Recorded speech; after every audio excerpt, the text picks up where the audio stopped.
Christina threatened to hold it over my head if I didn't, quote unquote, like have her back, I guess, throughout the rest of the. Hey guys, and welcome back to Little Black Book. You know what time it is. Talking to you guys about Married at First Sight, dealing with Christina and dealing with Henry. Guys, if you are new to the channel, do me a favor, do yourself a favor, make sure you like, you share, and you subscribe to the channel. Yeah, so we're talking about obviously, don't forget as well, guys, if you are a returnee, well, you got the minerals, you got the minerals. Don't forget to grab your merchandise. Alright, cool. So, talking about obviously Christina and Henry, I think it's been a very bumpy ride for the both of them. I think both people have points that they can really work on. I think this is not just a one-sided affair. I think definitely Henry, on his side, he has lacked a desire for Christina, and I feel like Christina has felt that lack of desire and simultaneously too gone into act up mode. So let's talk about that in this particular episode and talk about what they've also gone through in this particular episode, because there is an aspect where I call it emotional blackmail that was done to Henry, and we're going to address that correctly and just kind of break some things down to you. So obviously with Christina and Henry, there has been a perpetual cycle, I feel, and I really feel like if they had some really good counsel, this could have worked. In a natural world without counsel, this may never work. They would have never seen each other. Right? This is why I said that I feel that there's a responsibility on the experts. You put two people together who may never ordinarily have seen each other because they would have never gone to the same space. They would have never done the same things. Right? Henry and Christina are different types of people.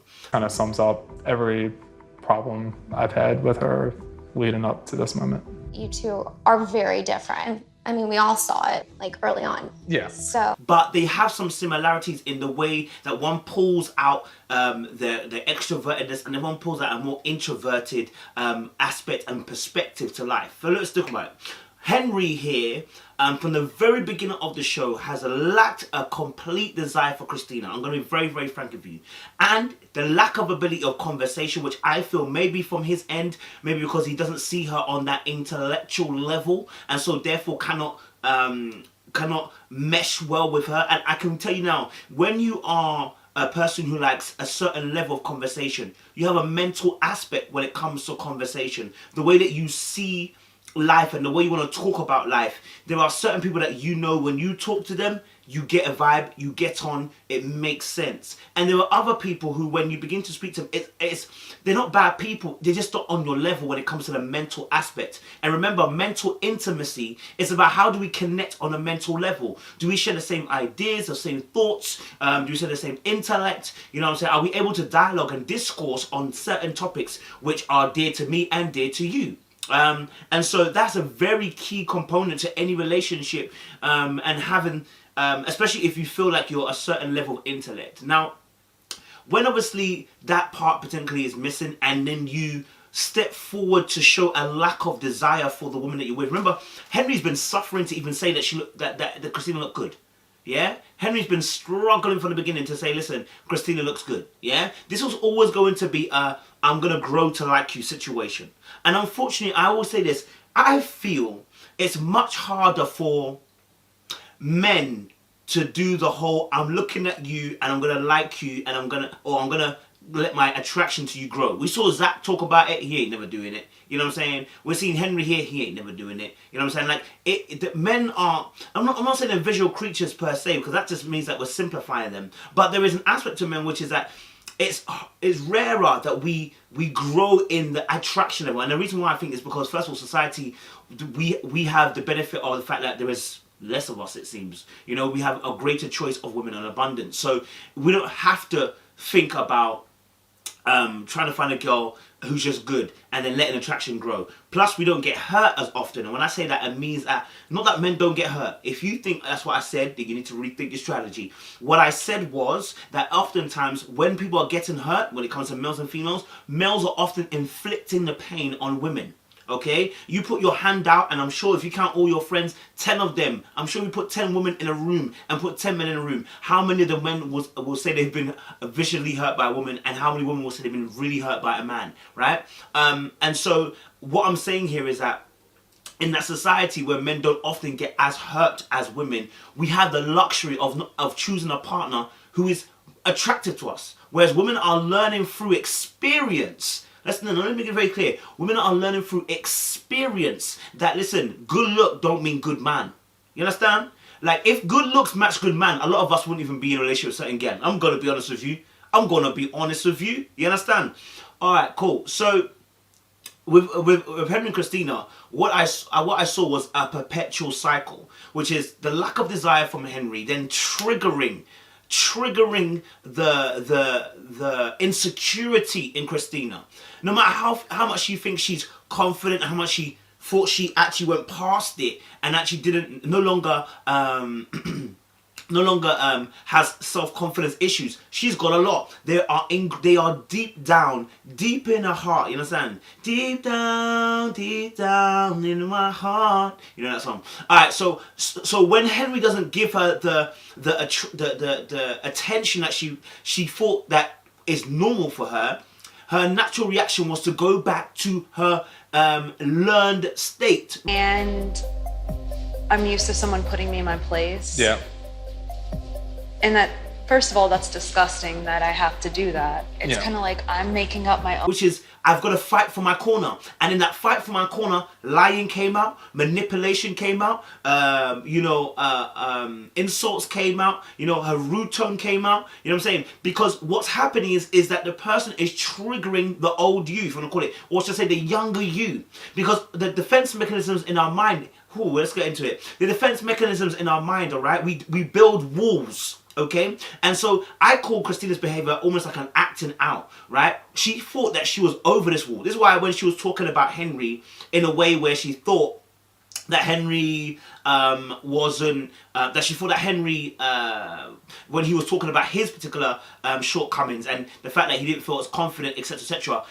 It's funny because part of emotional blackmail, passive aggressiveness, in the fact that some people are cynical to you simply because they are cynical to themselves. They realize the shortcomings of themselves and they try to make you feel weak so they feel strong.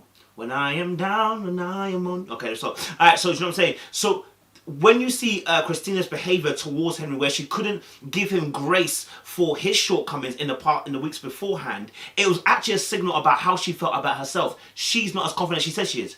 Right? She really isn't. That's why the tears came out. That's why the lying came out. To make you want to, I'm sorry. I don't know what to do. And I feel like we're speaking two different languages. Yes. And I'm not. That's why the manipulation came out. It came out because that is what she learned how to survive. If you've learned how to survive in a world where you've had to lie, you've had to steal, you had to cheat, manipulate, all this stuff, then you see that if you see that it works, okay, and it saved you, what happens when you go? What happens when you're under attack? You go back into the tactics. When you don't feel safe no more, you go back to those tactics that you thought were survival mode tactics. And so now Christina here, though she recognizes Henry's a good guy, she mentioned that Henry's a good guy, etc., etc. She recognized all of those things, but because she didn't get the reaction that she wanted from Henry, she got triggered, and then that initiated what I call her emotional blackmail. Okay, and her emotional blackmail isn't necessarily just to keep him in place; it's to regain power. I cannot allow you to make me feel like a little girl again. And a lot of people are in this space. They think, okay, because they don't come outright blackmailing people, or they don't come outright looking like they manipulate people, that they're not manipulators, they're not blackmailers emotionally, right? And so Christina has shown us her emotional blackmail. How are we going to talk about this? So I'm going to give you a little example. And this is where it happens in relations a lot. And all of us need to look at ourselves, including myself.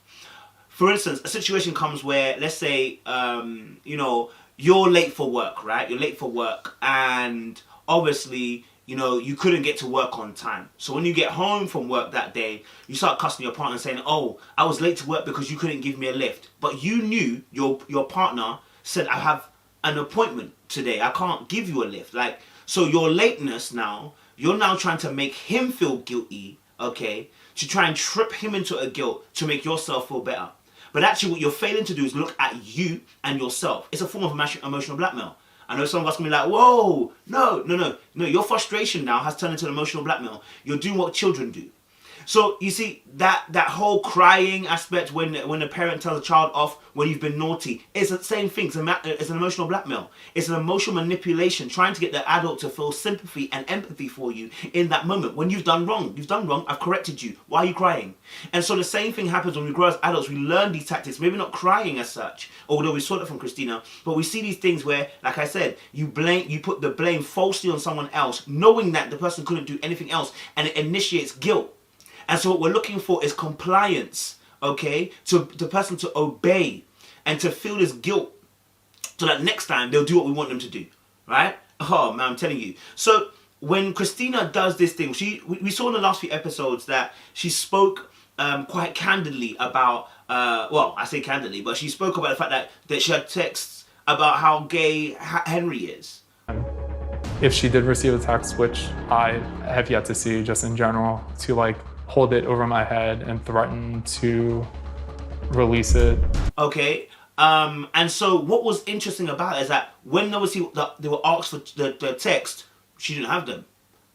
Sis, you said obviously you don't have the text. So how is it now we're in the situation now where we're hearing Henry come out to us and tell us directly that, hey, look, I'll be honest with you, Christina has been basically emotionally blackmailing me and holding it over my head, saying if I don't continue, if I don't cover you and make you look good and shine bright, okay, in front of people and on the show, then I am going to release those texts. Now let me tell you something. That is a very, very malicious, manipulative move to make. And the part of an individual who does that, like I said, is somebody who is a little girl inside trying to protect that little girl. Okay, it's not an excuse. We're just breaking down the psychology of the thoughts. You go into that behavior, that mode, like I said, it's survival mode. Okay, like her image now has become important to her also. To keep up that facade, you understand? Yeah, that she's okay, but actually she's not been okay. That is emotionally blackmailing him. When you originally said you didn't have the text no more, you've already admitted that you didn't have it. You know what I'm saying? And now you're saying that you're holding it over his head, that you will release the text of the fact that he's gay. And he's not gay. And the thing is, he's not. You know he's not gay. He's told you he's not gay. It's like, sis, what are you doing? So do you think Christina lies? yeah, I do. You think she's not telling the truth? Absolutely. I don't feel like she's always been honest with Henry. And at that point, it's not TV stardom that she wants. No, what it is the fact that there's fear. Okay, and the fear here is that she was not wanted, and this is why the conversation she has with her friend later on about how, oh, I've been deeply loved with so many men, but have you really been deeply loved? You see, if you've really been truly deeply loved, and I mean truly deeply loved, then you can then there needs to be we're able to make, I would say, conscious decisions based on being able to discern what is love and what was someone's lust and what was someone's manipulation of us, right? And so what I feel that Christina's had, especially when she said, you know, she normally has sex early and I feel like she's had what I call the whirlwind storm, the emotional. She's had she's had a manipulative man maybe in the past, right? Who has conditioned her that this was a normality behavior. It's not normal. Okay, now if you've encountered a narcissistic kind of male, okay, and there are different ranges of those. When you've met a narcissistic type of male who forces guilt and forces you to obey and comply by emotionally blackmailing you into doing what they want you to do, then these are things that can leave residue. I'm going to listen to my word. Whenever I say this, when I say residue, it means it can leave an imprint on you that you then pick up the nature of that person, or the nature of that person, and then you propel that nature onto someone else when you get them. Okay. Now that's not to say, okay, it's an excuse for that behavior. What I'm saying is people do this, right? And so what can happen is that person can then be triggered by something, and then they go into that nature to be able to regain power in the relationship. So, you know, emotional blackmail basically is using someone's weakness, secrets, and vulnerabilities against them, okay, to get what you want to get out of them, okay? It's often born out of desperation, okay? And some of the aspects of emotional blackmail you see is loud and dramatic behavior, and we've seen that with with Christina with the turn off of the crying. It's like just out of the blue, you know what I mean? And she's obviously said in the past, well, she's been loud and dramatic before. She's been a person that's lied before. She's admitted all of that as well. There's passive aggressiveness, which is the insults, the stubbornness. The sarcasm that can happen, a bit like Brett. The ability to try and make you worthless and inadequate, which is what the text for the gay thing happened. And sometimes a condescending tone. We saw that with some of the arguments earlier on in the season, where she's like, "Why are you here? Why are you here?" And again, like I said, this is all to do with the fact that someone's feeling like they are not protected, yeah? And this goes back to her letter that she made in the last episode where she spoke about how she should have spoken up, etc., etc. There has been some traumatic experiences that girl has suffered. I am not giving her an excuse. I'm not giving her a pass. I'm just explaining the behavior. She doesn't get a pass. There is no reason as to, like, this girl needs therapy. ASAP Rocky, yeah? ASAP Rocky. But what's interesting also about Christina is her self-awareness. So if we talk about the dinner, we talk about the dinner aspect, which was really interesting. I think there were some key things that were happening in that aspect, which for me confused me. And the reason why I say it confused me is because she was self-aware. Like, she was self-aware of some of the behavior that she had. In fact, she even said about how it's disgusting the fact that she would need a man to put her in her place. And then she distinguished, saying obviously the fact that she knew that obviously, some of her behavior was wrong. She knew that what she was doing was wrong against Henry. So how is it now? So if you're recognizing that, this is where we need an input of someone who's a counselor, therapist, just because now you're at the place where you're no longer in denial, you're accepting that there's some behaviors that are wrong. There is a change that can happen here. Yeah, much more quicker than someone who's in denial. And I'm used to someone putting me in my place. Yeah. And that, first of all, that's disgusting that I have to do that. It's kind of like I'm making up my own. So, it was interesting. As she was making these declarations, I think the very first one, she made some declaration about, it's been rocky. And Henry was like, Like, Henry's gained a little bit of confidence, like, brother, man made made his face and made a hum that was, considerably loud. And he did exactly the same thing later on where she said, that she starts things but doesn't finish them. And his mouth just dropped open like, you know what I mean? Like, his mouth literally dropped, when she said, sorry, when his mouth almost dropped his mouth dropped basically when she said, "I act a fool," And it's like, because I think for him, like many of us as well who've seen it, might have assumed that she didn't know what she was doing. But the truth is, she knows what she's doing. And this is why I said to you about the whole put me in my place stuff. It's childish. It's toxic. It's dysfunctional. And actually, Christina made it very clear for us to understand it. It's like, why would I need to be made to do that? Why would I need to feel like that? Because in the end, it's about the fact that I don't want to be restraining my behavior. She said I often had a person put me in my place and it made her feel safe. And again, that speaks to trauma. Why? Because whatever you experienced in the past, maybe that made you feel safe because that's what you've experienced. You spent a level, people who've experienced a level of violence can go one or two ways, right? If you've had a very loud, violent kind of household, you can go one or two ways. You can be a person that feels comfortable in that arena and you desensitize towards it, or you go become a person that as soon as you see any flick of aggression, you want to shut down, right? So for Christina, it seems like she's found a way to be on the other side, which is like, okay, great. Okay, not even great. Sorry. If there's a aggressiveness and there's a stronghold of a man putting you in your place, then I feel comfortable, I feel secure, and I feel protected because that's what I experienced when I was younger, and that made me feel secure, right? And it's not correct. Again, it's toxic. It's dysfunctional. And then she also said as well that it's impulsive. She knows it's wrong, but it's impulsive. This is exactly what I'm talking about, which is why I said I cannot accept Karen's excuse about put me in my place sometimes respectfully. There is no respectfully. There is no put me in my place respectfully. None of it. Because your behavior is impulsive. And what you're saying is, I don't want to control my urges. Mm-hmm. And that's just what I do. And I know it's an impulse that I should stop.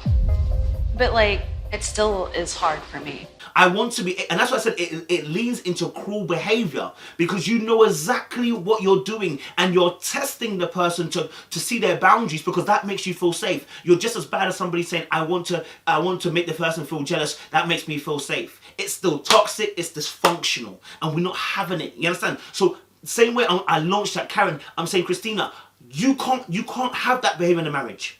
And thank God she came to a mindset that said that she understood that. You understand? Yeah?